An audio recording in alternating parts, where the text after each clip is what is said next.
and welcome to another episode of the Twisted Siblings podcast. It is Kelly's turn to tell the story today, which we have just sat and discussed how tired we both are because it's a 6 weeks holiday. So any fellow parents out there, we feel you. We know how exhausting it is.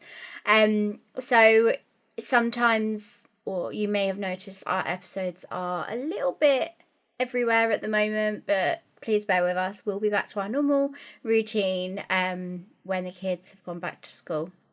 Trying to fit everything in around working full time isn't easy. So we're doing the best we can. But if you are new here, you can find us on Spotify, Apple Podcast, or wherever you listen to your podcasts. And the best way to help us or support us is to leave us a 5-star review. It takes seconds, it's absolutely free to do, and it does help us a lot. You can find us on Instagram at the Twisted Siblings podcast, and you can give us any feedback there. You can send us messages. We are always happy to hear. And also, like I say, if there are any cases that take your interest or that you've had before that you would want us to cover, please leave or please send us a message and we will definitely look into that, especially ones that we haven't done so far. It's more interesting to us to research stuff that we haven't done before. So yeah, that is, I think, everything that we have to catch up on. Thank you again as well. I think we're on episode 13 for all your continued support. For anyone that likes, leaves a review, follows us, sends any messages, comments on our posts, we see you and we appreciate you. So, that being said, Kelly, take it away. Today I'm going to talk about the murder of Carol Ann Taggart. She was a 54-year-old woman who lived in Dunfermline in Fife in Scotland, where she ran a successful childminding business from her home. She had 2 marriages, and her first one, I'm not sure the name of her husband, I couldn't find it, but she had 2 children from her first marriage, and after that broke down, she remarried a man named Sean Taggart and had a 3rd child. The eldest child, again, I couldn't find the name of this child. It seems to be sort of not child now, but it seems to be out of the media quite a lot. But the other 2 children in the household were Ross and Lorraine. And it was said that they had a relatively normal upbringing, but it stated that when Ross's dad died in a tragic accident, his behaviour changed, and by his late teens, Ross was stealing money and items from his work and his family. And his behaviour was a result of many family rows. Lorraine, the sister, describes Ross as Carol's blue-eyed boy and says that she would always side with Ross, despite his bad behaviour, and this dynamic resulted in the breakdown of Lorraine's second marriage, and she was left to raise both Lorraine and Ross on her own, despite suffering with poor mental health. At the age of 30, Ross Taggart still lived at home with his mother, relying heavily on her financially as he did not have a job. Their relationship was strained, and it was said that they would argue several times a week. On the evening of December the 21st, 2015, an argument broke out between Carol and Ross. Supposedly, this row was about Ross's girlfriend, as well as his sister and his dad, and Carol left the house early hours of the 22nd to go and stay at a caravan she owned a short distance away. Later on that morning, one of Carol's employees, called Karen Fotherin, arrived at her house for work and was surprised to find that Carol's car was not there. She sent a series of texts to which she had no reply and left answer phone messages which went unanswered. Whilst in the house, wondering what to do, Karen states that Ross walked into the front room and told Karen there was no point texting his mum as he had her phone and Carol had left to stay at the caravan at 1 a.m. that morning. Worried about her friend, Karen visited the caravan the following day, and after finding it unoccupied with no signs of Carol's car, she drove back to Carol's house and phoned the police before passing the phone on to Ross, who reported his mother missing, informing the police that Carol had left and was depressed at the time. Police began a search for missing Carol. Amongst the places they searched was the caravan that Ross had claimed she went to. When entering the caravan, police described the interior as immaculate, and immediately they felt that the caravan had recently been thoroughly cleaned. Despite this, police were able to detect drag marks along the floor, as well as blood in the hallway, Carol's bed, and on a bedroom door. These findings led a team of forensics to search the nearby area, and Carol's body was discovered under a neighbouring caravan. Carol's body was wrapped in sheeting and green twine and was determined to have been subjected to a significant level of violence. As a result of information gathered, Ross was arrested for the murder of his mother. Whilst Ross protested his innocence, claiming that he had nothing to do with his mother's death, evidence emerged that proved otherwise. Despite telling the police that Carol had taken her car to drive the caravan, Carol's car was located in Bruce Street on Christmas Day, and police were able to determine that just hours after killing his own mother, Ross hooked up with a woman he had met on a dating site called Plenty of Fish, and this woman's address was the last address that was entered into the sat-nav in the car. Like, what? I just was reading this and I was just like, what? Like, I mean, I'll never understand how somebody can sort of kill a member of their own family anyway, let alone their mother, but it's obviously not even an issue to him because he's then gone on Plenty of Fish and hooked up with a woman and just gone off to meet her. Yeah, as if that's just like, oh, I just popped to the shop, get back, I'm just going to carry on my day, you know? Like no issues, and not affected at all. But that is what separates, like, people like them to people like us, because they're not okay. No. Because no one just in their right mind should be able me. to do that and then just get on with their day. Just have no guilt or no remorse, just continue going on as they do. Yeah, so it gets worse really. So in the days following his mother's disappearance, this was before her body had been discovered, Ross moved in with a friend called Darren Taylor. And Darren alleges that Ross had already begun discussing handing his mum's car back to the finance company, so no payments would be made, and the money that he could save would pay for the rent. This was detailed to the police, which obviously raised immediate alarms because at the point, like, Carol hadn't been found yet, so they were wondering why Ross was feeling like his mum would no longer need the car if she was just missing. Like, surely she's going to come back. Why doesn't she need a car? Yeah. And that's obviously what they were all hoping and what they were all thinking at the time. And I think this set alarm bells off in their mind, thinking like something more had happened and he was aware of something more. And it also emerged that hours after hiding his mother's body under the caravan, Ross took his mother's bank card and treated himself to a night out in Edinburgh. This was after meeting the girl from Plenty of Fish. Stop. With cocktails, a meal and a trip to the cinema to watch the Hunger Games, spending over £700 of her money. What? And it's like, I think the whole thing must obviously just be financially motivated, because then days after this as well, he entered a pawnbroker's where he pawned her gold bangle for £100. And he attempted to also pawn his mother's favourite diamond ring, but due to the really high value of this ring, he was unable to without proof of ownership, which obviously he didn't have because it wasn't his ring. So this was all... That is mental, because if you think about it, like, what, he spent £700, he pawned a ring, a bangle for £100, he's trying to get rid of a car. That's all in all probably just over £1,000. Like, is the death of your mum worth £1,000? It's really not, is it? It's not. Like, and like, you think everything that she'd done for him as well, like, obviously he was always the blue-eyed boy, and that's not been anything that he's appreciated. And even at the age of 30, you know, he's still living at his mum's and living off of her financially, but that wasn't enough for him. Wonder if he hit his head when he had an accident. No, his dad had an accident and his dad died, but his behaviour changed because of it at the time. Because of it? Yeah. Oh, so it's a traumatic event. Yeah.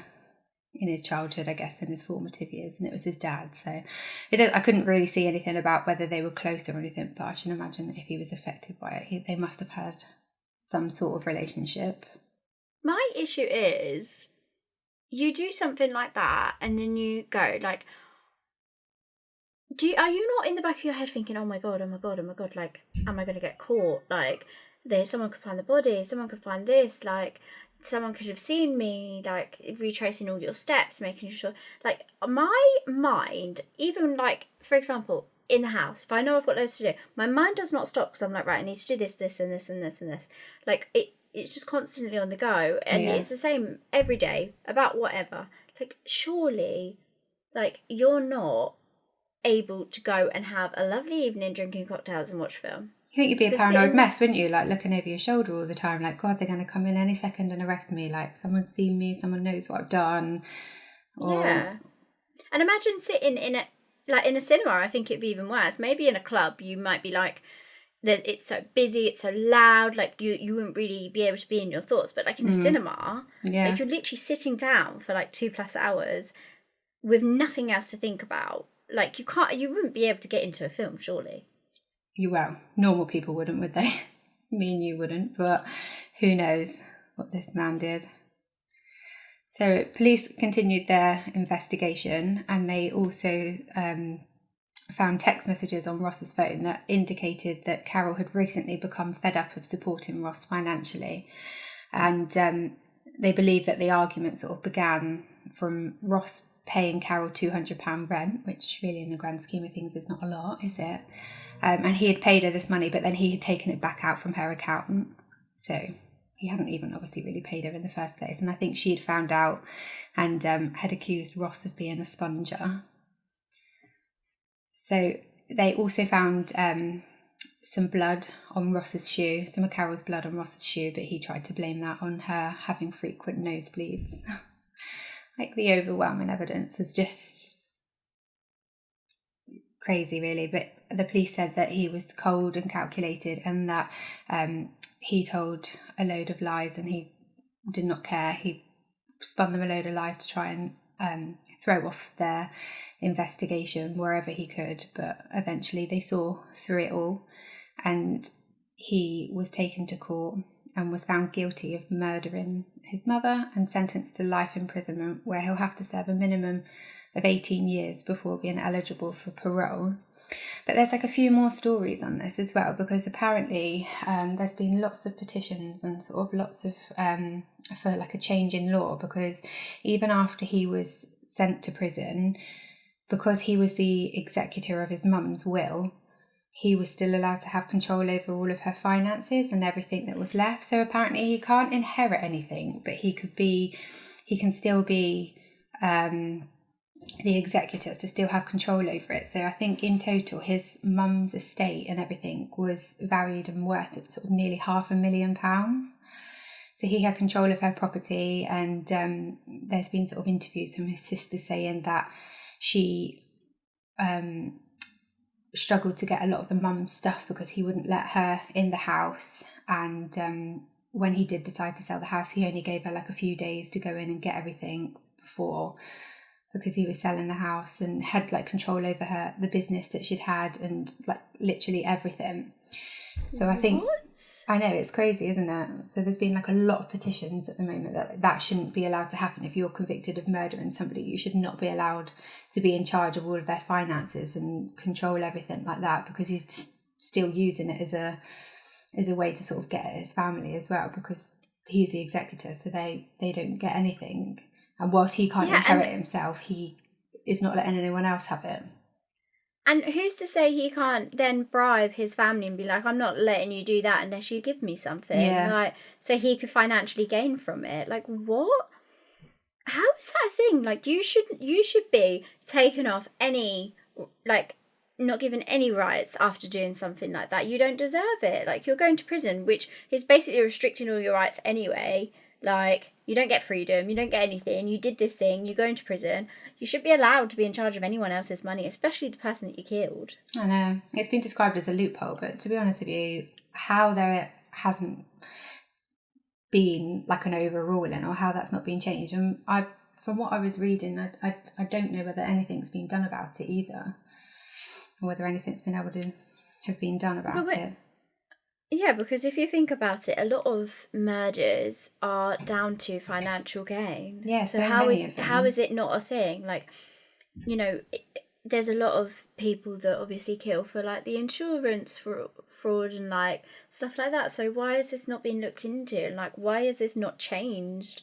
That is absolutely crazy to me. I know. And I mean, this happened in Scotland, so I'm not sure whether it's different in sort of different areas of the UK maybe, or probably different in different areas of the world. But yeah, I couldn't believe it when I was reading it. I just thought, what?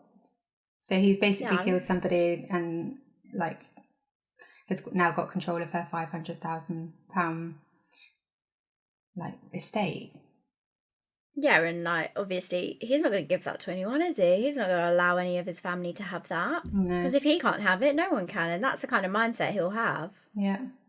A person like that, they don't care about anyone else but themselves. I know. So like just the whole story really just, I mean, all of it was shocking, but I couldn't get over somebody being able to do that to their mum and doing it for like financial gain as well, and then just still using what he's got for power afterwards. It's like he's still not even sorry, you know. Yeah. Just torn his whole family apart, and his mum is gone, and his sister and brother now don't have a parent, and obviously his dad had already died when he was younger, and that he's just continuing to break the family up from where he is, and he's allowed to do so because of a loophole in the law. That's awful. Wow. I feel like you have a theme of your stories. Kids killing their parents. I think I have told a couple, haven't I? No, I was looking because you said last week that somebody had said that they wanted some more UK based ones, so I was just reading some UK ones, and this is like one of the first ones that came up. Perhaps I should steer away from that, or else maybe our mum's going to get a bit panicky because she listens to these. Yeah, exactly. Having two of her daughters that are heavily true crime obsessed, I think should ring some alarms. I know. But yeah, no, it was a good one though. We're back next week for my story. I think I might continue with the running theme of UK and try and find another UK missing serial killer, that kind of thing, because I think you do hear obviously mostly about the like America and Australia ones, but we do have some prolific ones that were UK based, so yeah, we do. definitely we'll try and continue this running theme, and then we might break it up in a little while. But yeah, I hope you guys enjoyed. As always, give us your feedback. The best way to do that would be on Instagram, because we are quite good at responding to our messages, and you can find us at the Twisted Siblings podcast on Instagram or on any of the podcast platforms, so Spotify, Apple Podcast, or wherever you listen to your podcast.